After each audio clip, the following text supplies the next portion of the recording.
अगर आप अपाहिज हो और आपको सीरियल किलर से बदला लेना है तो आप क्या करोगे? इसी एक इंटरेस्टिंग कंसेप्ट के साथ आज की मूवी आती है। आज मैं एक्सप्लेन करने वाला हूँ द फाइव। ये 2013 की कोरियन मूवी है।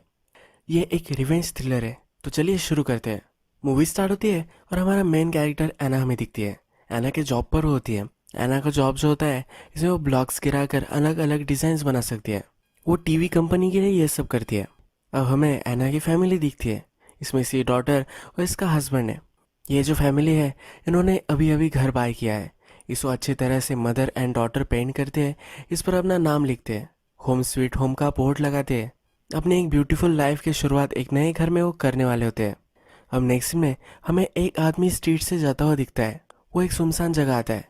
यहाँ पर एक प्रोस्टिट्यूट होती है, उसे उठा लेता है और अपने घर लेकर जाने वाला होता है। घर जाने से पहले एक सुपर शॉप में आता है। इसी सुपर शॉप में एना, उसकी डॉटर और उसका हस्बैंड, ये तीनों आए हुए होते हैं। एना के हस्बैंड को सिगरेट पीने की आदत होती है। एना को अच्छा नहीं लगता तो उसे वो क्विट करवाना चाहती है। एना का हस्बैंड यहाँ सिगरेट लेता है, पर इसके लिए वो मना कर देती है। डॉटर जब शॉपिंग कर रही होती है तो इस प्रोस्टिट्यूट को देख लेती है। ये दोनों सेम ही एज की होती है और ये दोनों एक ही स्कूल में पढ़ती है। ये इसकी ही क्लासमेट होती है। ये सिर्फ 14 ईयर्स की होती है। जब डॉटर उसकी फ्रेंड से पूछती है कि तुम यहाँ क्या कर रही हो, तो वो कहती है कि मेरे अंकल के साथ मैं आई हुई हूँ। जिस आदमी ने इस प्रोस्टिट्यूट को उठाया था, उसे वो अपना अंकल बुलाती है। एना अपने डॉटर से पूछती है कि वो कौन थी, तो ये बता देती है वो अपने अंकल के साथ आई है। ये भी उससे कहती है। यहाँ एना इस आदमी को देख लेती है। अब हमें नेक्स्ट सीन में यही प्रोस्टिट्यूट और वो आदमी दिखता है। ये टेबल पर पड़ी हुई होती है। ये जो आदमी है, ये एक्चुअल में सीरियल किलर होता है। इसने टेबल पर उसे बांध दिया होता है और उसको वो काट रहा होता है। नेक्स्ट दिन सुबह एना की डॉटर का बर्थडे होता है। इसका केक लेने के लिए वो एक बेकरी में आते हैं। एना की डॉटर को एक स्पेशल केक चाहिए होता है, पर उसे वो लेने नहीं देती। ये बहुत ही अनहेल्दी होता है, ऐसा उसे लगता है। एना की डॉटर नाराज होकर उस शॉप से बाहर आ जाती है। स्ट्रीट पर वो अपने क्लासमेट के अंकल को देखती है। उसके पास हो जाती है। उसे कहती है कि मैंने तुम्हें कल देखा था। एना कहा है इसके बारे में उसे पूछती है। अब जो ये किलर है, इसे प्रॉब्लम हो चुकी है। जिस लड़की को उसने मारा है, इसे ले जाते हुए एना की डॉटर ने देख लिया है। ये सिचुएशन उसे हैंडल करनी होती है। एना को कहता है कि वो तुमसे मिलना चाहती है। वो मेरे घर पर है, क्या तुम उससे मिलने चलोगी? अगर तुम्हें ट्रांसपोर्ट का प्रॉब्लम होगा तो मैं तुम्हें छोड़ दे सकता हूँ। एना की डॉटर कहती है कि मुझे आज ज़रा लेट हो रहा है। एना की मदर भी वहाँ आती है। मदर के पास फिर वो चली जाती है। ये दोनों जब जा रहे होते हैं तो इनकी नंबर प्लेट ये सीरियल किलर देख लेता है। रात में जब ये केक काटते हैं तो एना की डॉटर उनसे प्रेजेंट मांगती है। एना और उसके हस्बैंड, ये दोनों एक दूसरे से झगड़ने लग जाते हैं। ये प्रिटेंड कर रहे होते हैं कि इन्होंने इसके लिए कुछ भी प्रेजेंट नहीं लाया है। एना फिर जब हॉल में जाती है तब उसे देखता है कि वहाँ एक डिज़ाइन बनी हुई है।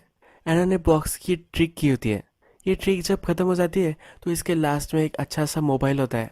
ये देखकर एना की डॉटर बहुत ही खुश हो जाती है। रात में जब एना और एना का हस्बैंड सोने जा रहे होते हैं, उससे पहले एना का हस्बैंड बाहर आ जाता है। वो जब उसका लाइटर निकालता है, उस पर लिखा होता है कि डैड प्लीज डोंट स्मोक, यानी कि उसकी डॉटर ने एक कार्व किया होता है। ये देखकर उसे हंसी आ जाती है, पर एना यह सब देख लेती है। एना बहुत ही ज़्यादा गुस्सा हो जाती है क्योंकि अपने हस्बैंड को उसे स्मोक नहीं करना देना होता।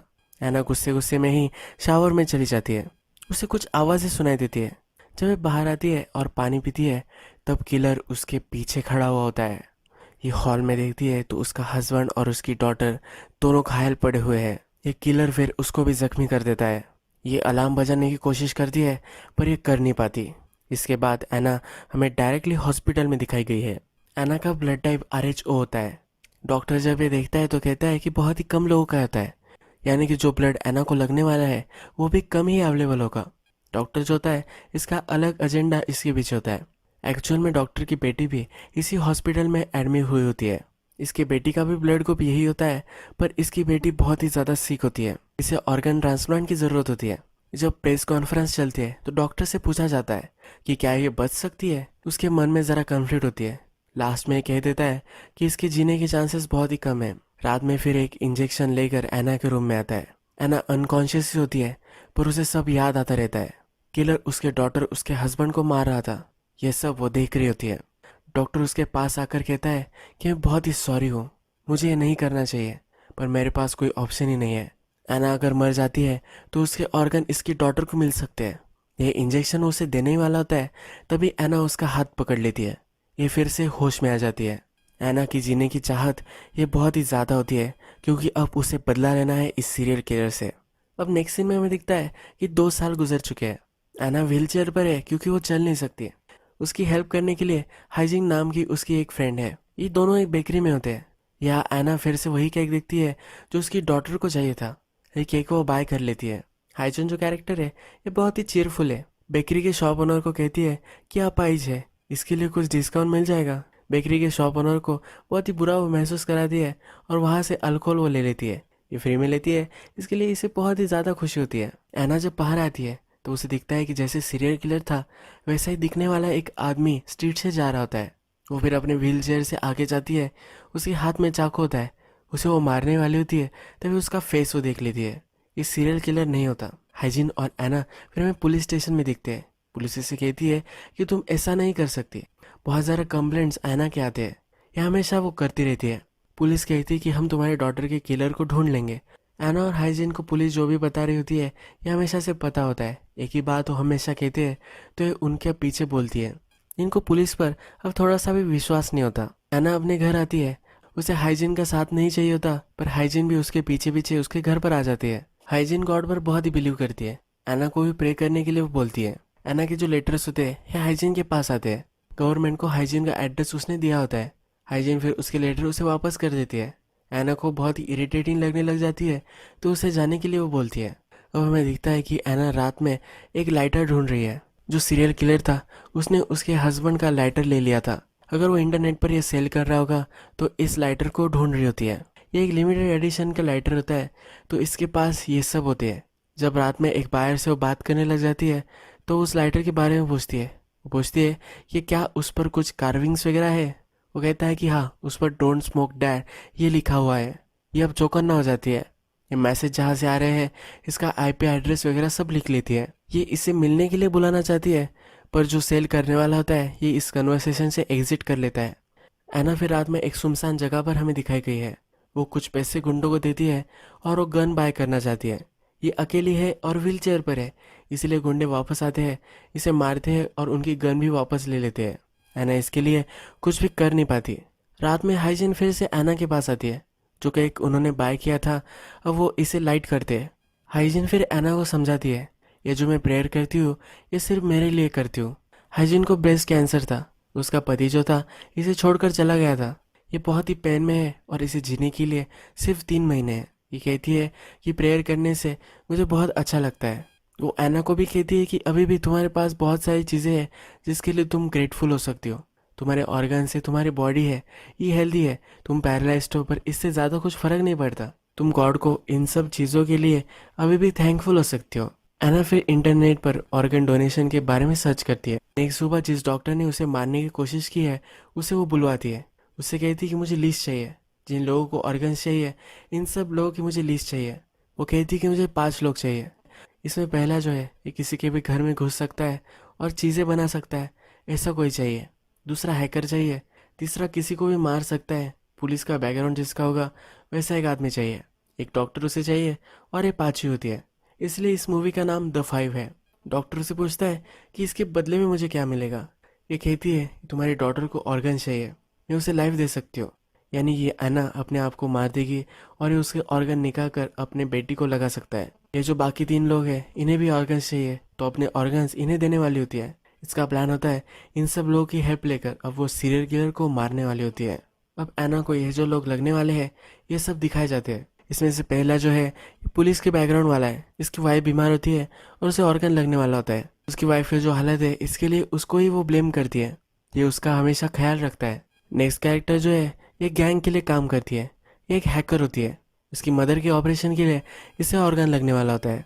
इसके बाद जो होता है जो ब्रेकिंग कर सकता है इसे अपने लिए ऑर्गन चाहिए होता है। जब एना इन सब लोगों के पास जाती है और इन्हें समझाने की कोशिश करती है पर इस पर कोई भी बिलीव नहीं करता। एना फिर डॉक्टर को कॉल लगाती है। उससे कहती है अगर तुम्हें लगता है कि हमारा ऑपरेशन सक्सेसफुल रहना चाहिए तो तुम्हें भी इस पर कोऑपरेशन करना पड़ेगा। जो सब लोग हैं इन्हें डॉक्टर बुलवाता है, इन्हें सबको जो समझाता है। ये जो डील है ये करने के लिए अब डॉक्टर बता रहा है तो ये मान जाते हैं। हैकर को एना फिर आईपी एड्रेस दे देती है। हैकर को अपने बॉस से ये सब करने के लिए हेल्प चाहिए होती है। ये जब उसके बॉस के पास जाती है तो उसका बॉस उससे डिमांड करता है, उसे इससे इंटीमेट होना होता है। हैकर के पास कोई ऑप्शन नहीं होता तो इसके लिए वो मान जाती है। अब जब अपार्टमेंट का एड्रेस मिल चुका है तो वहाँ ब्रेकिंग करने के लिए जो इसे खोल सकता है इस आदमी को भेज देती है। इसका नाम ग्लास आय होता है। ये जब घर के अंदर घुस जाता है तो उसे लाइटर मिल जाता है जिसका ये घर था। इस आदमी का टेहो फिर रात में पीछा करता है, उसे टेजर से टीज करता है और घर पर लेकर आता है। एना जब इसे देखती है तो एक किलर नहीं होता, इसे वो बांध देती है। ये जब होश में आता है तब इससे सवाल पूछने लग जाती है। इसे वो डरा रही होती है, अगर इसने कुछ क्वेश्चंस का आंसर नहीं किया तो उसे मार देगी। ये फिर उसे कहता है कि मैं टैक्सी ड्राइवर हूँ। ये जो लाइटर था एक क्लाइंट का गिर गया था। इस क्लाइंट का लोकेशन वगैरह सब कुछ वो बता देता है। जिस शॉप से एक किलर आया था इस शॉप का नाम भी उसे बता देता है। एना फिर इसे छोड़ देती है। एना सबको कहती है कि जिस आदमी को तुमने ढूंढा है ये गलत है, इन्हें और भी अब काम करना पड़ेगा। ये इससे खुश नहीं होते। टेहो डॉक्टर के पास जाता है, उसे जब सिचुएशन हुई है ये सब समझाता है। टेहो डॉक्टर से कहता है कि मैं ही डायरेक्टली एना के पास जा सकता हूँ, उसे मारकर हम उसके ऑर्गन निकाल सकते हैं। इसके लिए डॉक्टर भी मान जाता है। ये करने के लिए एना के घर पर जब टेहो आता है तो वहाँ हाइजीन होती है। ये वो वहाँ कर नहीं पाता। जब हाइजीन वहाँ से चली जाती है तब टैक्सी आ जाती है। उसका जो चांस होता है वो चला जाता है। एना को हैकर कॉल लगाती है, उसे वो मिलने के लिए बुलाती है।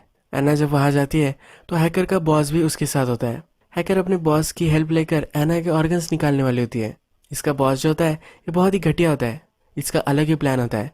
ये इन दोनों के ऑर्गन सेल करने वाला होता है। यह दोनों फिर रेजिस्ट करती है पर टेहो वहाँ आ जाता है, इन दोनों को बचा लेता है। एना को टैक्सी से पीछा ही कर रहा था। ये सब लोग एक ही रूम में फिर मिलते हैं।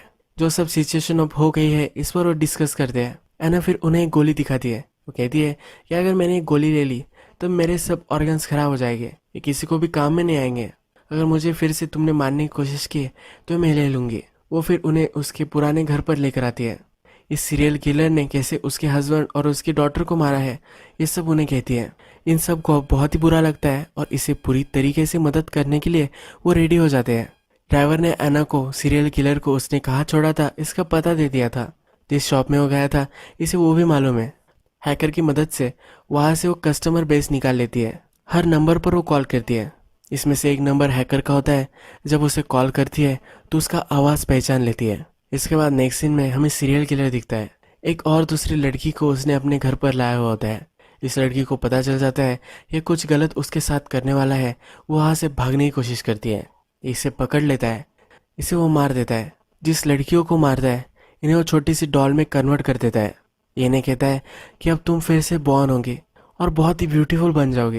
ये अपने आप को आर्टिस्ट समझता है। ग्लास आय और एना दोनों सीरियल किलर के घर के बाहर फिर बैठ जाते हैं। ये गाड़ी में होते हैं और एक किलर बाहर निकलता है। ग्लास आय उसे पूछता है कि क्या यही है। ये कहती है कि मुझे ठीक से उसे देखना पड़ेगा। किलर नोटिस करता है कि सस्पिशियस व्हीकल यहाँ है। ये खिड़की से अंदर झाँकता है। एना अब इसे अच्छी तरीके से देख लेती है और इसे पहचान लेती है। ये जो कार की ग्लासेस होती है इस पर फिल्म चढ़ाई होती है। वो अंदर देख नहीं पाता। पीछे से वो देखने की कोशिश करता है पर ये दोनों झुक जाते हैं। जब ये किलर चला जाता है तो ग्लास आय एना को घर में घुसने के लिए मदद करता है। जब ये घर में जाती है तो बहुत सारी डॉल्स देखती है, यानी कि बहुत सारी लड़कियों को उसने मार दिया है। वह अपनी डॉटर का फोन और उसका नेकलेस ये सब चीजें देखती है। जो किलर होता है उसकी कुछ चीजें घर पर रह जाती है। थोड़ी देर में फिर से घर में वापस आता है और एना वहाँ होती है। एना वही छुप जाती है। ये जब सब चीजें देखता है तो इसे लगता है कि यहाँ कुछ गड़बड़ है। वह सब छानने लग जाता है कि फिर डोर पर नॉक आ जाती है। ये नॉक ग्लास आय की होती है। ये इससे कहता है कि स्पेशल ऑफर है, अगर मैगजीन ले लोगे तुम्हें कुछ स्पेशल चीजें हम दे सकते हैं। किलर फिर इसे इग्नोर करता है, घर लॉक कर कर वहां से निकल जाता है। एना जब ग्लास आय के साथ गाड़ी में बैठी हुई होती है तो कहती है हमें वापस जाना चाहिए। उसकी बेटी का नेकलेस वहाँ है, ये उससे कहती है। ग्लास आय कहता है कि ये बहुत ही डेंजरस है, हमें नहीं कर सकते। हमारी जो डील हुई थी इसके बारे में तुम सोचो। एना भी कहती है कि ठीक है, तुम ऑपरेशन के लिए रेडी रहो। एना फिर अपने फ्रेंड हाइजीन से मिलने जाती है।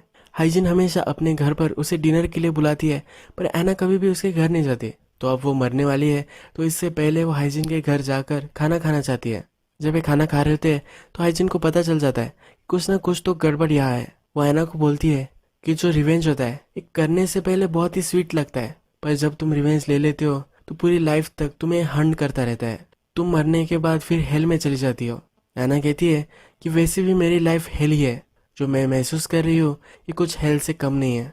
नेक्स्ट सीन में हमें सीरियल किलर एक आर्ट गैलरी में दिखता है। ये एक डॉल्स का बड़ा आर्टिस्ट होता है। इस पर डेहो नजर रख रहा होता है। रात में ग्लास आय को बुरा लगता है कि एना की डॉटर का नेकलेस उसे मिलना चाहिए। वो फिर से किलर के घर पर आ जाता है। किलर के घर पर सीसीटीवी कैमरास होते हैं और किलर ये हमेशा अपने मोबाइल से देख सकता है। किलर ये नोटिस कर लेता है और वहां से चला जाता है। डेहो उस पर नजर रख रहा होता है, पर अपना जो कोट होता है ये दूसरे को पहना देता है। यानी कि डेहो को लगता है कि यह किलर अभी भी वही है। किलर फिर घर पर आता है और ग्लायस को मारता है। उसे वो बांध देता है और उसकी सब चीजें देखता है। इसके पॉकेट में इसे वो नेकलेस मिलता है। किलर उससे पूछता है कि नेकलेस किसके लिए है। ये कहता है कि मेरे डॉटर के लिए है। जब ग्लास आई की फैमिली फोटो देखता है तो इस फैमिली में उसकी डॉटर नहीं होती। इसे फिर शक जाता है, और भी जब ये छानता है तो किलर को उसके ही घर का एड्रेस लिखा हुआ मिलता है। अब इसे शक जाता है कि कोई उसे मारना चाहता है। ग्लास आई का वो मर्डर कर देता है। जिस कागज पर एड्रेस लिखा हुआ था वो प्रिस्क्रिप्शन लेटर का था। जो एक किलर है, जहाँ भी वो मर्डर करता है वहां से बहुत सारी चीजें लेकर आता है। ये चीजें उसने एक जगह पर रखी हुई होती है। इस जगह पर वो जाता है। इन सब चीजों में एक लेटर पैड ढूंढता है। ये लेटर पैड, ये पेपर और एक लेटर पैड मैच कर जाता है। इसे अब पता चल जाता है कि 2 साल पहले इसने जिसका मर्डर किया था उसका ही लेटर पैड है। ये फिर एना का पता निकालने लग जाता है। उसके हॉस्पिटल से ये उसका पता निकाल भी लेता है। उसका फोन नंबर भी इसे मिल जाता है। ये एना को कॉल लगाता है पर कुछ भी नहीं बोलता। डेहो को पता चलता है कि जो किलर है वो वहाँ था ही नहीं। डेहो ग्लास आय को कॉल करता है, उसका फोन नहीं लग रहा। वो फिर एना के पास आता है। उससे कहता है कि किलर को तुम्हारे बारे में पता चल चुका है। अब हम उसे हंट नहीं कर रहे तो वो हमें हंट कर रहा है। तुम्हें एक सेफ जगह पर चला जाना चाहिए। वो कभी भी तुम्हारे घर में आ सकता है। एना जो होती है उसका एड्रेस उसने गलत दिया होता है। एक्चुअल में हाइजीन जहाँ रहती है वही का एड्रेस उसने दिया होता है। ये किलर फिर हाइजीन के पास आ जाता है। हाइजीन को धमकाता है, एना का एड्रेस पूछता है। पर हाइजीन की फैमिली को भी इसी किलर ने मारा था। अब वो इससे कुछ भी इन्फॉर्मेशन नहीं देने वाली तो किलर उसको भी मार कर चला जाता है। डॉक्टर, हैकर, डेनहो और एना ये सब अब मीटिंग कर रहे हैं। एना हैकर से पूछती है कि मुझे सिर्फ उसका नई लोकेशन दे दो, बाकी जो सब होगा वो मैं देख लूंगी। अब तुम लोगों को इसमें इन्वॉल्व नहीं होना चाहिए। ग्लास आई मर गया है तो ये बहुत ही डेंजरस है। किलर का फोन बंद होता है तो हैकर उसे हेल्प नहीं कर सकते। अब हमें डेहो अपनी वाइफ से मिलता हुआ दिखता है, डॉक्टर अपनी डॉटर से और हैकर अपनी मदर से। इनको अपने चाहने वालों के लिए बहुत ही बुरा लग रहा होता है। नेक्स्ट सीन में हमें एना क्रिमेटोरियम में आई हुई दिखती है। किलर उसे ट्रैक करता हुआ वहां आ जाता है। ये उसे बाहर निकालता है। उसे कहता है कि मुझे याद है कि किस तरह से मैं तुम्हारे हस्बैंड और तुम्हारे डॉटर को मार दिया था। उसे बाहर एक स्टेयरकेस के पास लेकर आता है। वहां से उसे ढकेल देता है। वहां डेहो भी आ जाता है। डेहो एना को प्रोटेक्ट करने के लिए उसका पीछा ही कर रहा होता है तो वहां वो आ जाता है। एना को बचा लेता है और किलर का पीछा करने लग जाता है। ये बहुत दूर तक उसका पीछा करता है। इन दोनों में फाइट होती है और डेहो उसे बेहोश कर देता है। इस किलर को फिर वो एक जगह पर लेकर आते हैं। डॉक्टर और एना एक साथ होते हैं तो ये न्यूज़ डेहो उसे बता देता है। डेहो जहाँ है वहाँ आने के लिए बोलता है। इस घर में आने के बाद डेहो जब अपनी वुंड्स देख रहा होता है तो वहाँ किलर उठ जाता है। इसे वो बेहोश कर देता है। जिस टेबल पे किलर को एक मशीन से वो मारने वाले थे उसी टेबल पर अब वो डेहो को बांध देता है। मशीन ऑन कर देता है और एना को कॉल लगाता है। एना फिर किलर के घर पे पहुंच जाती है। उसकी जो सब डॉल्स वगैरह है इसे तहस नहस करने लग जाती है। इसका वीडियो बनाकर किलर को भेज देती है। वो कहती है कि इसे जाने दो, वरना तुम्हारे जो सब डॉल्स है इन सब को मैं तबाह कर दूंगी। ये किलर फिर डेहो को छोड़ देता है। उसे घर आने लग जाता है। ये जब घर पर आता है तो एना ने बहुत सारे बूबी ट्रैप्स वहाँ बिछाए हुए होते हैं। एक दोरी पर इसका पैर पड़ जाता है तो एक एरो भी इसे लग जाता है। जब एक किलर अंदर आता है तो एक हेवी चीज उस पर वो गिरा देती है। यहाँ हैकर और एना दोनों होते हैं। इनको लगता है बेहोश हो चुका है। हैकर उसके पास जाती है तो उसका पैर वो पकड़ लेता है। उसे बहुत ही जख्मी वो कर देता है। हैकर को छोड़ दे तो एना फिर से उसकी डॉल फोड़ने लग जाती है। किलर को बहुत ही पेन महसूस होता है। उसके पास जाता है, कहता है कि अब तुम्हारा खत्म हो चुका है। एना कहती है कि तुम नक में सड़ोगे। किलर उसे मार ही देने वाला होता है। डेहो वहां पहुंच जाता है। इन दोनों में बहुत फाइट होती है और ये दोनों बहुत ही ज्यादा जख्मी हो जाते हैं। ये दोनों अनकॉन्शियस होते हैं पर इसमें से किलर उठ जाता है। वो एना के पास आता है। एना के पास एक लाइटर होता है। जो किलर है इसने एक बड़ी सी डॉल बनाई होती है और अपना जो आर्ट है इसके लिए बहुत ही प्राउड होता है। इस डॉल को एना ने ऑलरेडी पेट्रोल में गीला कर दिया होता है। ये लाइटर जलाती है और फेंक देती है। ये जो डॉल है ये जलने लग जाती है। किलर को रोना आने लग जाता है। वो वही फूट फूट कर रोने लग जाता है। जब इसकी डॉल मिट जाती है तो एना से कहता है कि मैं तुम्हें कभी भी फर्गियो नहीं करूंगा। एना को मारने के लिए उसके पास आ रहा होता है पर ये जो डॉल है इसमें स्पाइक्स होते हैं। एना ने इस तरह से इस डॉल को सेटअप किया होता है कि इसकी स्टिंग टूट जाए। इसकी स्टिंग टूट जाती है और ये जो स्पाइक्स थे ये किलर में घुस जाते हैं। किलर यही मर जाता है। ये मर गया है पर एना को अभी भी उसका जो पेन है ये नम नहीं हुआ है। वो कहती है कि इस तरह से इतना इजी तुम कैसे मर सकते हो। ये रोने लग जाती है। डॉक्टर फिर वहाँ आता है। उसके पास एक इंजेक्शन होता है जिससे वो उसे मारने वाला होता है। हैकर और डेहो ये दोनों उससे कहते हैं कि अब इसे मत मारो। अगर हमारी फैमिली को पता चला कि उन्हें ऑर्गन किस तरह से मिले हैं तो उन्हें अच्छा नहीं लगेगा। डॉक्टर अब मानने नहीं वाला होता। वो इंजेक्शन लेता है, आयना के पास आता है, उसे पूछता है, उसे कहता है कि तुम समझ सकती हो कि मैं क्यों कर रहा हूँ। ऐना बोलती है कि मैं समझ सकती हूँ, मैं भी एक मदर थी, मुझे पता है कि तुम क्या महसूस कर रहे हो। डॉक्टर उसे इंजेक्शन देने वाला होता है पर इसके हाथ कांपने लग जाते हैं। ये इंजेक्शन वो रख देता है। अब ये वो नहीं कर सकता। ऐना खुद ये इंजेक्शन उठा लेती है और अपने आप को दे देती है। रिवेंज लेने के बाद भी इसे जो सेटिस्फैक्शन मिलना चाहिए था वो नहीं मिला है और अपने फैमिली के बिना वो नहीं रह सकती है, तो इसलिए अपने आप को मार देती है। अब एंड क्रेडिट्स रोल होते हैं और हमें पता चलता है कि डॉक्टर की बेटी अब हेल्दी हो चुकी है। हैकर की मदर भी जिंदा है और जो डेहो था उसकी वाइफ भी अब सही है। इसकी वाइफ अब प्रेग्नेंट है और दोनों अब बहुत ही खुश है। यही मूवी खत्म हो जाती है। अगर आपको वीडियो अच्छा लगा होगा तो प्लीज़ इस वीडियो को लाइक कर दीजिएगा। मैं बहुत सारी मूवीज़ लेकर आता रहता हूँ, तो प्लीज़ इस चैनल को सब्सक्राइब कर दीजिए, यानी कि आपको सब मूवीज़ मिलती रहे। बेल नोटिफिकेशन आइकन भी दबाना मत भूलिए, यानी कि आप कोई भी वीडियो मिस ना करें। हम वैसे मिलेंगे एक नई मूवी के साथ। तब तक के लिए थैंक यू और आप अपने आप का ख्याल रखिए।